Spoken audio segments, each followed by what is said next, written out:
Okay, this video is going to address Garmin Maps. If you own, like I do, Garmin Chartplotters, I have one right here, I have one right here, I have another one over here on the exterior, so I have three in my boat.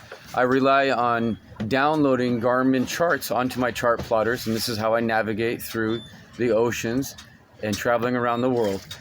I started in California, I made my way through Mexico, Central America, into Polynesia, and now I'm in Vanuatu, which is Melanesia, and I'm going north into, let's say, more into Asia now. And naturally, the maps that I had purchased before no longer cover this next route that I am going to plan right now, and so I'm downloading the new maps that I need for the next passage.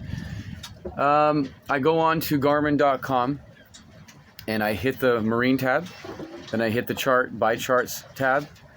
They send you to a map. You select on the map the charts that you need, the area of coverage that you need, and then it prompts you to buy, just as it always has. So it's the same exact process. Here it gets more complex now, because now it's offering you a different map by default. It's prompting you to get the Navionics. To me, I don't care what they call their maps necessarily, as long as I can download it and put it on my Chartplotters, I'm happy. So I go ahead, I buy the map, I go now to my computer, and I have to open up a program called Garmin Express. And in Garmin Express, it gives you an interface and your settings, and it gives you a tab that says your charts. You go to your charts, and then you can download onto your SD card, and then from the SD card you insert it to the chart plotter, and voila, you have your new maps on your chart plotter. Well, when I went to Garmin Express, it says, bang, it says you have just bought a subscription.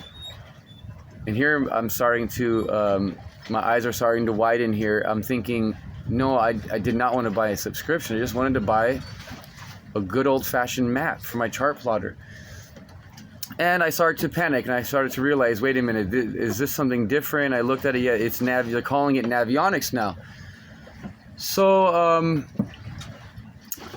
what I did was I looked around on the internet for information, and it says, well, you should use your Active Captain to download the maps now. So I do have Active Captain on my iPad.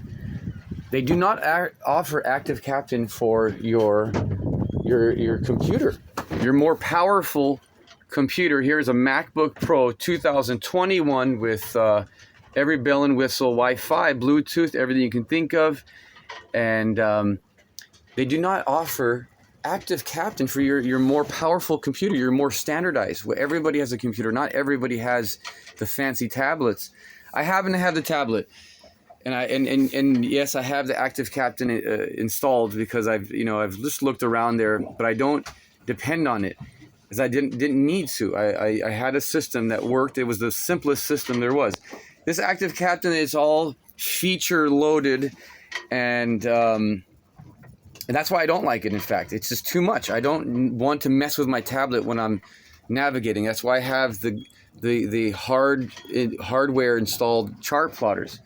So anyways, yes, with your iPad, with the application of Active Captain installed, you do have access, or I have access to the maps that I just purchased, and they give you a subscription for the Navionics, and then they do offer, I guess there is a way that you can download it to your chart plotter, but via Wi-Fi connection and using the Active Captain format. It's different. It's not as simple as using your SD card, and I don't want that.